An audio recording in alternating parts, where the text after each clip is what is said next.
예수님의 생애 가운데 마지막 일주일 동안의 행적을 특별히 누가복음을 중심으로 살펴보면서 은혜를 나누고 있습니다. 우리 주님께서는 생애 마지막 일주일 동안을 예루살렘에서 보내셨습니다. 수많은 사람들의 환영을 받으면서 예루살렘으로 입성하신 예수님은 첫 번째 날 무화과 나무를 조주하시고 제일 먼저 성전으로 가서 성전을 청결케 하셨습니다. 두 번째 날에는 하루 종일 성전에서 가르치시면서 당대의 신앙인들과 많은 신앙적인 논쟁을 벌이셨습니다. 세 번째 날 주님께서는 성경의 기록상으로는 아무 일도 하지 않으시고 휴식을 취하셨고, 다만 제자들 가운데 한 사람인 가룟 유다가 예수님을 은삼십에 팔아 넘기기로 대제사장과 결탁을 하게 됩니다. 네 번째 날에는 제자들과 유월절 만찬을 나누시면서 예수님은 가룟 유다가 자신을 팔아 넘길 것이라는 사실과 베드로가 3번 부인할 것이라는 사실을 예언하십니다. 그리고 감람산 서쪽 기슭에 있는 겟세마네 동산에 가셔서 간절하게 기도를 하십니다. 오늘 5번째 날에 주님께서는 드디어 당시 정치적 종교적 세력에 의해서 붙잡혀서 신문을 받으시고 곧바로 십자가에 달리십니다. 4개의 복음서 전체를 통해서 종합적으로 이해를 해보면 예수님께서는 제일 먼저 안나스에게로 보내져서 신문을 받으십니다. 이 안나스는 직전 대제사장이었으며 현직 대제사장이었던 가야바의 장인입니다. 그는 비록 현직에서 물러나기는 했지만 이 안나스 가문에서 대제사장직을 독점했을 정도로 그 당시 유대 정치 종교계의 막강한 실력자였습니다. 그래서 안나스가 자신의 사위였던 현직 대제사장인 가야바에게로 보내지기 전에 제일 먼저 예수님을 신문해서 어느 정도 죄목을 확정했고, 그 후에 현직 대제사장인 가야바에게로 보내서 공식적인 재판을 받게 했던 것입니다. 현직 대제사장이었던 가야바는 금요일 새벽 3시 30분경에 당시 이스라엘의 중요한 일들을 결정했던 최고 의결 기구였던 산헤드린 공회를 소집하게 됩니다. 그리고 예수님을 공회 앞으로 끌고 가서 거짓 증인들을 세워서 재판했고, 1시간 만인 새벽 4시 30분경에 1차 재판이 끝이 납니다. 당시에는 이렇게 1차 재판이 끝나면 보통 하루 정도의 시간이 지난 이후에 그 다음 날에 2차 재판을 하는 것이 관례였습니다. 그러나 예수님의 경우에는 단 30분가량만 휴식을 취하고 곧바로 새벽 5시에 2차 재판을 시작해서 30분 만인 새벽 5시 30분에 사형 판결을 내리게 됩니다. 그러나 이렇게 이스라엘 법으로 재판을 해서 사형 판결을 내렸지만 당시는 로마 제국의 식민 지배 하에 있었기 때문에 사형 집행은 자유롭게 할 수가 없었고 반드시 로마 제국의 허락을 받아야만 했습니다. 그래서 이들은 예수님을 그 당시 유대 지역의 총독이었던 빌라도에게로 보내어서 자신들이 내린 사형 판결을 집행할 수 있도록 허락해달라고 요청을 했고, 결국 예수님은 로마 제국의 총독이었던 빌라도에게로 보내져서 최종적으로 신문과 재판을 받으시고 십자가형을 온도받고 곧바로 십자가에 달리십니다. 채찍으로 40대를 맞아서 만신창이의 몸으로 주님께서는 약 120kg에서 150kg이 되는 십자가를 지고 수킬로를 걸어서 골고다 언덕에 이르렀고, 머리에는 가시관을 쓰시고 오직 3개의 대못으로 못 박히신 손과 발로 모든 체중을 견뎌내시면서 그렇게 십자가에 달리셨습니다. 시간이 흘러갈수록 몸은 지쳐서 아래로 늘어졌고, 그럴수록 뼈를 깨트리고 들어가서 몸에 박힌 3개의 못이 살을 찢으며 마치 지옥을 넘나드는 듯한 고통을 몸소 받으셔야만 했습니다. 그렇게 기절했다가 깨어났다가를 반복할 수밖에 없는 그런 극심한 고통 가운데 있었기 때문에 예수님께서는 무언가를 말씀하실 수 있는 상황이 전혀 아니었습니다. 그러나 그럼에도 불구하고 그런 말할 수 없는 살인적인 극심한 고통으로 신음을 토해내시면서도 주님께서는 혼신의 힘을 다하여서 십자가 아래에 있던 사람들을 위해서, 또한 우리 모두를 위해서 십자가에 달리사 7마디의 말씀을 남기셨습니다. 그것을 우리는 십자가상에서 남기신 7마디 말씀이라는 뜻으로 가상칠언이라고 부릅니다. 누가복음은 이 가상칠언 가운데 2번째 말씀과 마지막 7번째 말씀을 기록하고 있는데, 오늘 본문 말씀은 2번째 남기신 말씀입니다. 그 2번째 말씀은 한 개인을 향한 말씀이었습니다. 예수여, 당신의 나라에 임하실 때에 나를 생각하소서. 자신이 범한 죄 때문에 죽어가면서 고백하는 한 강도를 위해서 주님께서는 내가 진실로 네게 이르노니 오늘 네가 나와 함께 낙원에 있으리라 말씀하셨습니다.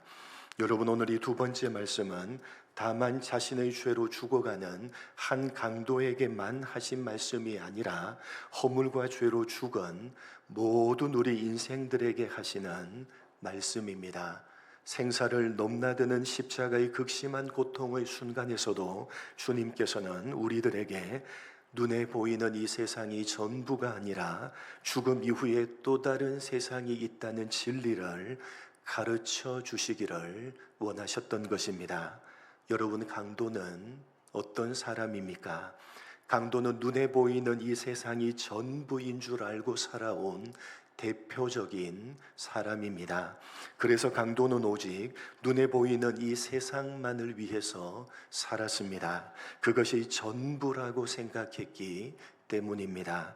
이 세상을 살아가면서 더 많은 것들을 소유하고 더 많은 것들을 누리기 위해서 강도는 수단과 방법을 가리지 않고 심지어는 사람의 생명까지 해하는 것을 서슴지 않고 행하면서 살았습니다. 그러한 강도를 향해서, 그리고 그런 강도와 방불하게 오늘도 이 세상이 전부인 줄 알고 오로지 이 세상만을 위해서 살아가고 있는 우리 모두를 향해서 예수님께서는 눈에 보이는 이 세상이 전부가 아니라 영원한 하나님의 나라가 있다고, 그 영원한 하나님의 나라를 소망하면서 살아가야 한다고 말씀하고 계시는 것입니다. 여러분, 장차 우리에게 주어질 하나님의 나라는 눈에 보이는 이 세상과는 좋게 비교할 수가 없는 곳입니다. 그래서 주님께서는 그 나라를 가리켜서 낙원이라고 묘사를 하셨습니다. 사실은 이 낙원이라는 단어로는 너무나 그 표현이 부족하지만 영광스러운 하나님의 나라를 설명할 만한 마땅한 표현을 찾을 수가 없었기에 평생을 이 세상이 전부인 줄 알고 살아온 강도에게 주님께서는 이 세상과는 좋게 비교할 수 없는, 이 세상의 언어로는 표현할 방법이 없는 낙원, 하나님의 나라가 있다고 말씀하시면서 그 나라로 강도를 초청하셨던 것입니다. 그리고 이 2번째 말씀을 통해서 오늘도 마치 강도와 같이 이 세상이 전부인 것처럼 알고 살아가고 있는 우리 모두에게 너희가 사모할 곳은 이 세상이 아니라 하나님의 나라이고 그 하나님의 나라를 사모하면서 살아가야 한다고 오늘도 십자가 위에서 우리에게 말씀하고 계시는 것입니다. 여러분, 오늘날 조국교회에서 사라져가고 있는 아름다운 신앙 가운데 하나는 하나님의 나라를 소망하며 살아가는 내세 신앙입니다. 오늘날 기독교가 온통 세상에 물들어서 세속화되어져 버리고 말았습니다. 예수를 믿고 있는 우리들은 보통 이렇게 생각을 합니다. 하나님의 나라를 소망하고는 있지만 이 세상에서도 잘 먹고 잘 살아야 되지 않겠느냐.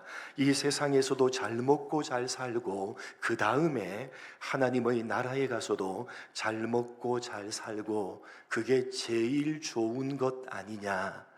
그러나 여러분, 그런 생각을 하는 순간 하나님의 나라는 우리의 관심 밖이 되어져 버리고 마는 것입니다. 그런 생각을 하는 순간 오로지 이 세상이 우리의 전부가 되어져 버리고 마는 것입니다. 여러분 잊지 마시기 바랍니다. 형식적인 신자의 꿈은 이 세상에서 행복하게 되는 것이고, 진실한 신자의 꿈은 이 세상에서 하나님의 백성답게 살아가는 것입니다. 여러분, 형식적인 신앙을 가지고 있는 신자의 꿈은 이 세상에서 행복해지는 것이고, 진실한 신앙을 가지고 있는 신자의 꿈은 이 세상에서 하나님의 백성답게 거룩하게 살아가는 것입니다. 많은 사람들은 죽기 바로 직전에 구원받은 이 강도를 행운아라고 생각을 합니다. 이 세상에서는 자기가 하고 싶은 대로, 자기가 원하는 대로 수단과 방법을 가리지 않고 가지고 싶은 모든 것들을 다 가지고 누리고 싶은 것을 다 누리고 살다가 마지막 죽기 직전에 단 한마디로 하나님의 나라에 들어간 이 강도를 우리 모두는 행운아라고 생각하고 부러워합니다. 그러나 여러분, 이 강도는 자신에게 이 세상에서의 시간이 단 하루만이라도 주어지기를 간절히 바랐을 것입니다. 여러분, 강도는 이 땅에서 주님을 위해서 살고 싶었지만 더 이상 그럴 수가 없었습니다. 가슴을 치며 후회했지만 두 번 다시 그에게는 기회가 주어지지 않았습니다.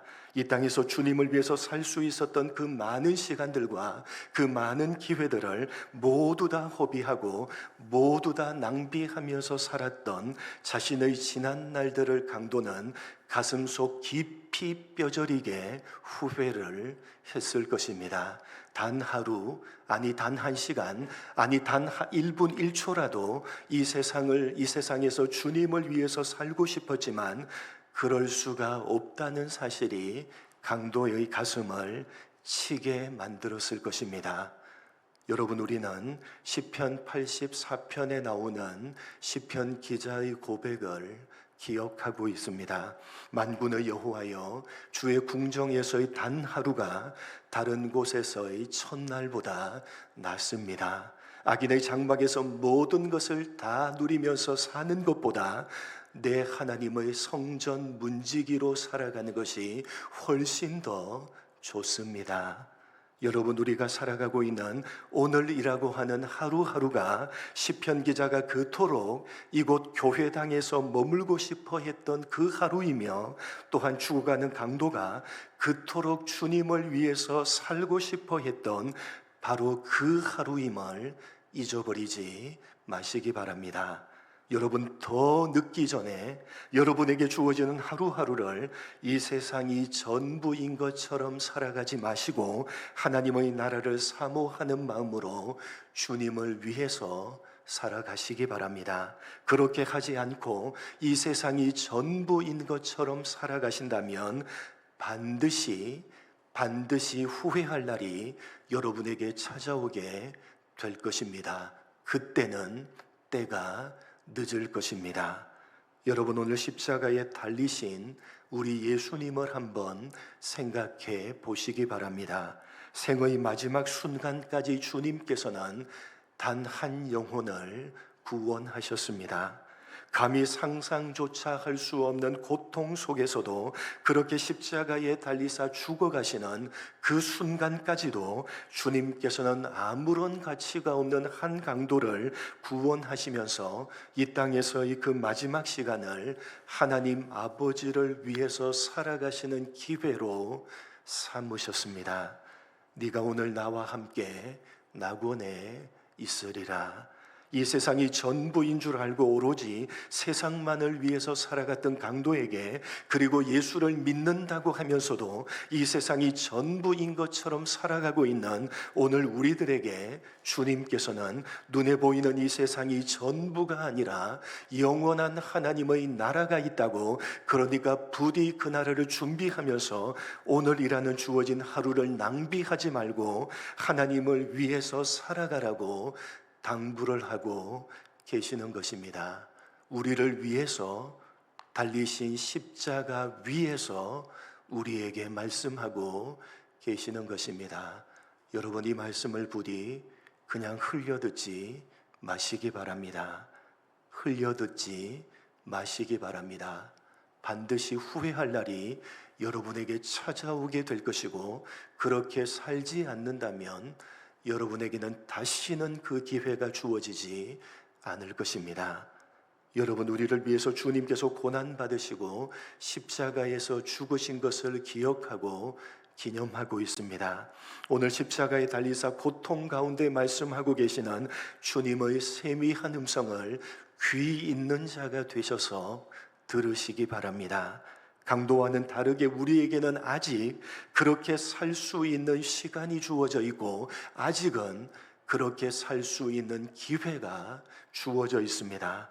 부디 그 시간과 기회를 제발 낭비하고 허비해버리지 마시기 바랍니다. 네가 오늘 나와 함께 낙원에 있으리라.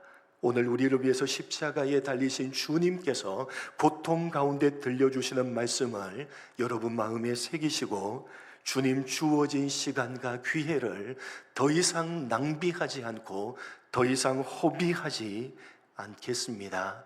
장차 들어갈 영원한 하나님의 나라를 소망하며 주어진 오늘이라는 이 하루하루의 시간을 주님을 위해서 살아가겠습니다. 십자가 앞에서 다짐하시고 결단하시는 이 고난주간 되시기를 주님의 이름으로 간절히 축복합니다.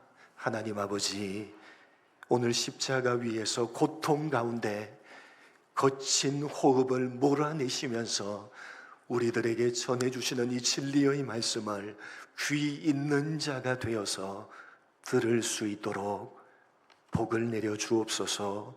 하나님 아버지, 이 세상이, 눈에 보이는 이 세상이 전부가 아니라 영원한 하나님의 나라가 있다고, 그 영원한 하나님의 나라를 준비하며 주님을 위해서 주어진 하루하루를 살아가야 된다고, 그렇게 살지 않는다면 반드시 후회하는 날이 오게 될 것이라고, 그때는 이미 늦었고 돌이킬 수가 없다고 간곡하게 우리에게 말씀하고 계시는 이 말씀을 귀 있는 자가 되어서 듣게 하시고, 우리를 위해서 십자가에 달리신 주님의 그 십자가 앞에서 주님, 주어진 시간과 기회를 더 이상 낭비하고 허비하지 않겠습니다. 장차 들어갈 영원한 하나님의 나라를 소망하며 주어지는 하루하루를 주님을 위해서 살아가겠습니다. 다짐하고 결단하는 이 고난주간 될 수 있도록 은혜 베풀어 주옵소서. 감사하오며 예수님의 이름으로 기도드립니다. 아멘.